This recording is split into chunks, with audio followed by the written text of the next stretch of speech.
बुद्ध विहार चक्कीपाट पर आज भारतीय संविधान के निर्माता भारत रत्न महामानव डॉक्टर भीमराव अंबेडकर का 69वां परिनिर्वाण दिवस मनाया गया, जहां पर स्थापित उनके अस्थि कलश के दर्शन कर बाबा साहब के अनुयायियों ने उनको श्रद्धासुमन अर्पित किए और उनको बताए मार्ग पर चलने का आह्वान किया। इस दौरान जय भीम और बाबा साहब अंबेडकर अमर रहे के नारे गूंजते रहे। कार्यक्रम में बौद्ध भिक्षुकों ने धार्मिक प्रवचनों के माध्यम से शांति और समरसता का संदेश दिया। इस अवसर पर केंद्रीय भीम नगरी और मानेवर साहब की जयंती AVN जन कल्याण समिति की ओर से आयोजित कार्यक्रम में डॉक्टर अंबेडकर के अनुयायियों का कहना है कि बाबा साहब अंबेडकर ने हमेशा दलित, शोषित और वंचितों की आवाज उठाने का काम किया। ये कार्यक्रम समाज में उनकी विचारधारा को और मजबूत करने का प्रयास है। पूज्य बाबा साहब डॉक्टर अंबेडकर, जिन्होंने सारे देश को नहीं बल्कि सारे संसार को एक ऐसा महान ग्रंथ दिया है जिसको सदियों तक वरना हजारों साल तक लोग याद करेंगे और उसी रास्ते पर चलेंगे, क्योंकि परम पूज्य बाबा साहब ने 2,500 साल पहले तथागत भगवान बुद्ध के महान शिष्य सम्राट अशोक के सिद्धांतों पर चलने का प्रयास किया था और उसी के आधार पर ये पंचशील ग्रहण कराया था, चाहे वो संविधान के माध्यम से हो, चाहे वो बाबा साहब के माध्यम से हो। तो साथियों, आज के दिन 5 और 6 तारीख दिसंबर 1956 को परम पूज्य बाबा साहब सदैव के लिए चिर निद्रा में सो गए थे और हमें किसी को पता भी नहीं चला कि आखिर वो किस बीमारी से सोए। ये सही है कि उन्हें रक्तचाप था, हाई ब्लड प्रेशर था और डायबिटीज़ थी, लेकिन वो चलते फिरते थे, काम करते थे, उनका दिमाग पूरी तरह से तेज काम करता था। 5 की जारिमानी रात को 5 तारीख को भी दिन में आपको सुन के आश्चर्य होगा कि पूरे भारतीय स्तर के जो जैन श्वेतांबरी लोग थे वो उनसे मिलने के लिए आए थे।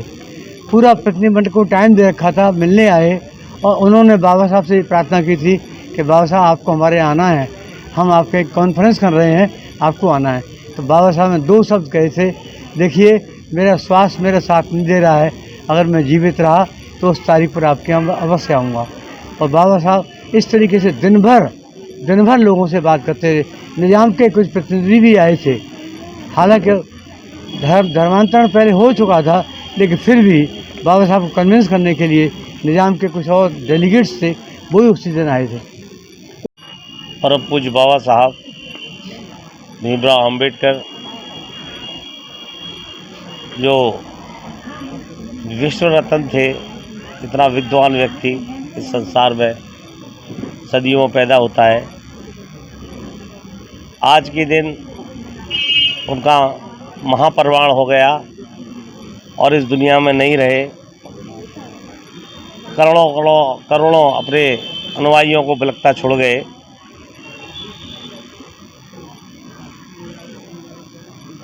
आज आगरा ही नहीं, पूरे भारतवर्ष में यहाँ भी हमारी अंबेडकर वाटिका है, बौद्ध विहार है, वहाँ इसी तरह से बैठकर हजारों महिलाएं, पुरुष, बच्चे वहाँ जाके प्रार्थना करते हैं और बाबा साहब के बताए हुए मार्ग पे चलने का संकल्प लेते हैं। ये पूर्वतः बौद्ध विहार, इसका एक अपना महत्व है। 18 मार्च 1956 को बाबा साहब डॉक्टर अंबेडकर आगरा आए थे और दीक्षा से पहले 14 अक्टूबर को नागपुर उन्होंने दीक्षा ली बौद्ध धर्म की। उससे पहले इस बौद्ध विहार चक्कीपाट उन्होंने यहाँ भगवान बुद्ध की मूर्ति को स्थापित किया, तो इससे बड़ी बात नहीं हो सकती। और वहाँ जब बाबा साहब 6 दिसंबर को इस दुनिया में नहीं रहे, उसके कुछ दिन बाद उनके पुत्र भैया साहब प्रकाश राव अंबेडकर उनकी अस्थियों को लेकर यहीं बौद्ध विहार चक्कीपाट पे आए। बाबा साहब की अस्थियां भी यहाँ रखी हैं। जैसे कि सभी को पता है कि बाबा साहब का अंतिम संस्कार महाराष्ट्र में किया गया था। परम पूज्य बाबा साहब के महापरिनिर्वाण दिवस के उपलक्ष्य में मैं इतना ही कहना चाहूँगा, जो बाबा साहब ने जो 22 प्रतिज्ञाएं दी, और ख़ास तौर से उन्होंने माता बहनों के लिए कहा था, उस समाज की वही तरक्की करता है इसकी माता बहनें शिक्षित हों और पढ़ी लिखी हों, वही समाज तरक्की करता है। ख़ास तौर से बाबा साहब ने हमें संदेश दिए थे, शिक्षित होने, संघर्ष करो, संगठित रहो, वही हमारी अगर उनका पालन ही हम कर लें, ख़ास तौर से वही उनकी सच्ची श्रद्धांजलि होगी। ख़ास तौर से मैं आपके माध्यम से एक बात बता दूं, आज का जो मनुवादी मीडिया है जिस तरह से बाबा साहब के बारे में अन्ना शनाप भूल रही है, आज 26 नवंबर को संविधान दिवस के उपलक्ष्य में कितने गर्व की बात हो सकती है भारतवासियों के लिए कि यूनेस्को में बाबा साहब की मूर्ति का अनावरण हुआ है। इससे बड़ी बात क्या हो सकती है। बाबा साहब के महापरिनिर्वाण दिवस के उपलक्ष्य में जब बाबा साहब का परिनिर्वाण हुआ उस समय 193 देशों ने झंडा अपना झुकाया था। इससे बड़ी देश के लिए और क्या बात हो सकती है। मैं उन मनुवादी लोगों के लिए खासतौर से यूनेस्को ने जो संविधान दिवस के उपलक्ष्य में जो बाबा साहब की मूर्ति का अनावरण किया है, इससे बड़ी बात कोई नहीं हो सकती। मैं खासतौर से अपने अम्बेडकर अनुयायियों और माता बहनों से कहना चाहता हूँ, सच्ची श्रद्धांजलि वही होगी जो बाबा साहब ने हमें अपने मूल मंत्र दिए थे, शिक्षित बनो, संघर्ष करो, संगठित रहो, वही हमारी सच्ची श्रद्धांजलि होगी बाबा साहब के दिन। बाबा साहब 69 साल पहले हमको छोड़ के चले गए थे, लेकिन छोड़कर वो जाता है जिसको लोग याद नहीं करते हैं। आज भी बाबा साहब डॉक्टर भीमराव अम्बेडकर को करोड़ों लोग दिन में कम से कम एक बार नमन करते हैं, याद करते हैं। तो ऐसे लोगों को नहीं कह सकते कि वो दुनिया छोड़ के चले गए हैं। दुनिया छोड़कर वो जाता है जिसको कोई याद नहीं करता। बाबा साहब एक ऐसे महापुरुष थे जिन्होंने अपने लिए कुछ न करते हुए देश के लिए एक ऐसा संविधान दिया जिसको सारे लोग अपनाते हैं। जो लोग नहीं अपनाते उन्हें पूरा ध्यान नहीं है।